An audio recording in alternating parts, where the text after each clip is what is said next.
As a speech disorder, stuttering is often the subject of various jokes, and those affected by it not only struggled with difficulties of speaking fluently, but also the stigma that comes with it. This is the story of those living with stuttering. Sejak masa kecil, itu semenjak usia 8 tahun atau tepatnya sekitar kelas 3 SD. Orang-orang gagap itu sebenarnya tidak bermasalah dengan cara bicara mereka, tapi mereka bermasalah dengan self-confidence mereka. Kalau saya, seorang yang cempreng dan gagap, bisa menjadi penyiar, jadi sebenarnya tidak ada batasan dalam bermimpi.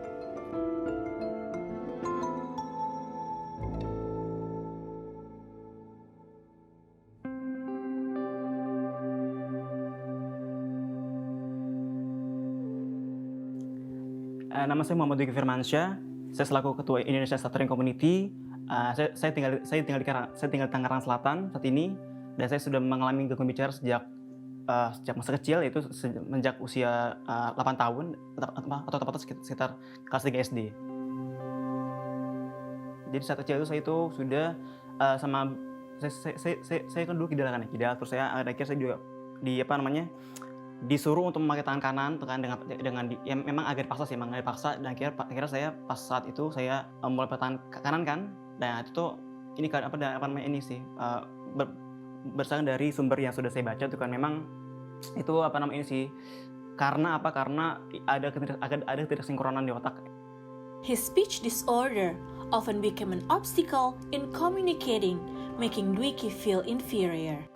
Kalau berinteraksi sih bener sih, iya sih memang kadang cukup susah kayak. Jadi semenjak kecil memang untuk berbaur tuh memang kadang-kadang sama orang tuh cukup susah tuh kan, banyak berpikir negatif sama orang, tuh kan banyak overthinking, jadinya kalau misalnya sama orang tuh suka takutan tuh kan, suka nggak pede. Jadi kalau mau ketemu orang tuh bawaan tuh sudah takut duluan. However, Dwiki tries to turn his impediment into motivation to learn how to communicate and speak well. Kalau yang sudah saya lakukan kayak untuk persiapan dalam ketika harus maju ke depan ya, atau tampil ke depan untuk maju. Saya biasanya sini kan saya sih ini sih menyiapkan dulu untuk kayak notes ya, di kertas lembar itu agar saya bisa mengetahui apa yang mau saya ucapkan. Ini sih Kak, dulu ya. Latihan dulu kan. Ilmu komunikasi adalah ilmu yang menghubungkan dua individu. Ilmu komunikasi itu adalah ilmu yang menghubungkan antara dua individu itu.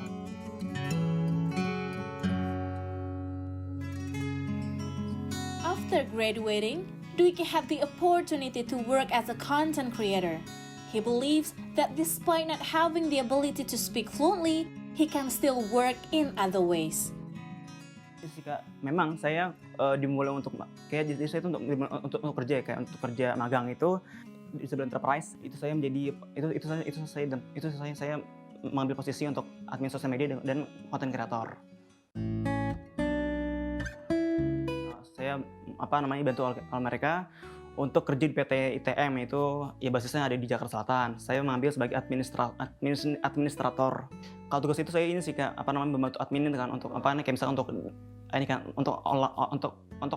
kalau data, dan saya juga untuk memproses, misalkan saya untuk bikin flyer, untuk bikin poster, saya itu yang mengurus itu.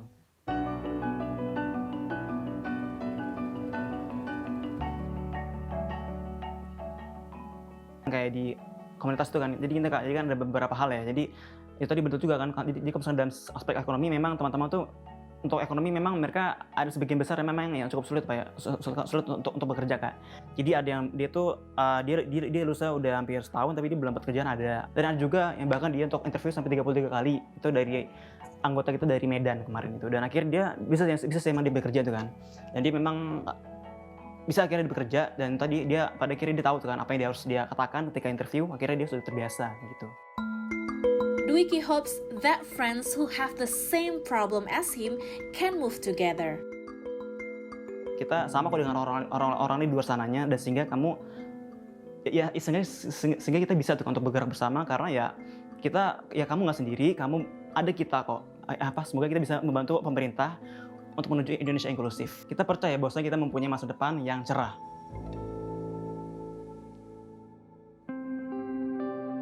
Stuttering Stuttering is not an obstacle for someone to have a career and contribute to their family. Ya, saya Dwi Astuti. Saya ini merasa mengalami gangguan dalam berbicara itu pertama kali yang saya ingat itu waktu SD. Tapi waktu SD itu saya baru ngalamin takut bicara. Tapi kalau yang stutteringnya itu pas saya SMP, karena mungkin sering gugup.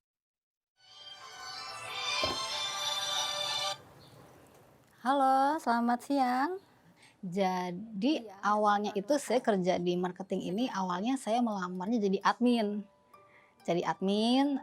Terus kekurangan sales dan leader saya melihat saya, Dwi kayaknya kamu cocok deh jadi sales kan. Akhirnya ketemu lagi dengan situasi yang memaksa saya untuk banyak bicara begitu. Pertama kalinya kan saya didampingi sama senior, lalu saya melihat cara dia berinteraksi dengan tamu. During the pandemic, Dwi worked from home so that she had time to teach her child and help with her sister's cake business. Kita harus nge-push dia, ya kayak, nih ayo buka aplikasinya, ibu guru kasih pelajaran apa, ini bukunya, begitu. Harus bener-bener diarahin gitu, diajarin. Saya selama WFH ini karena kakak saya punya bisnis bikin kue, jadi saya bantu-bantu bikin kue. Dwi hopes that friends who have speech disorders will not give up.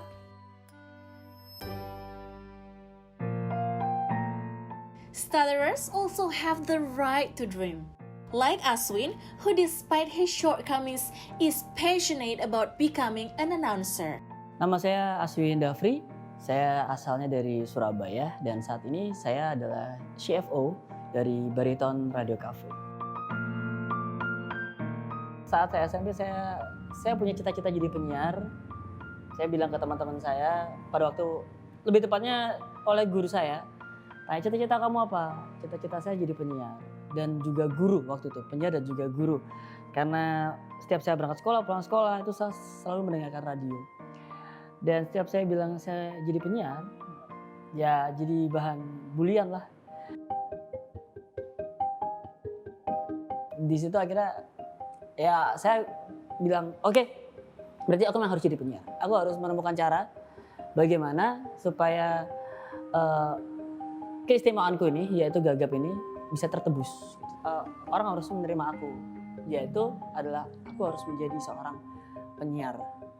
Aswin experienced obstacles along the way, but slowly he learned to overcome them. Step by step, dari mulai saya belajar berbicara pelan, belajar mengontrol emosi, sampai akhirnya saya bisa switch on off saat saya harus bicara normal seperti sekarang, atau ngomong depan stage, kamera dan juga mikrofon. Itu udah beda. Mindset saya, cara membawakan saya harus berbeda. Karena kalau gitu keluar gagap. Orang-orang gagap itu sebenarnya tidak bermasalah dengan cara bicara mereka, tapi mereka bermasalah dengan self confidence mereka. Saat sekitarnya tidak mensupport, mereka cenderung akan menarik diri dari lingkungan, dan itu bikin mereka jadi makin tenggelam sama stuttering mereka.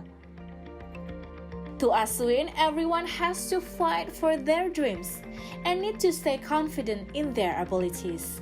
Apapun yang orang lain bicarakan tentang diri Anda, itu tidak mewakili diri Anda secara keseluruhan. Itu adalah sudut pandang dia. Yang paling mengerti diri Anda adalah Anda. Batas mimpi itu cuma Tuhan. Kalau saya seorang yang cempreng dan gagap bisa menjadi penyiar, jadi sebenarnya tidak ada batasan dalam bermimpi. There will always be obstacles in communicating. But if that happens to someone around us, keep their spirit up and respect each other.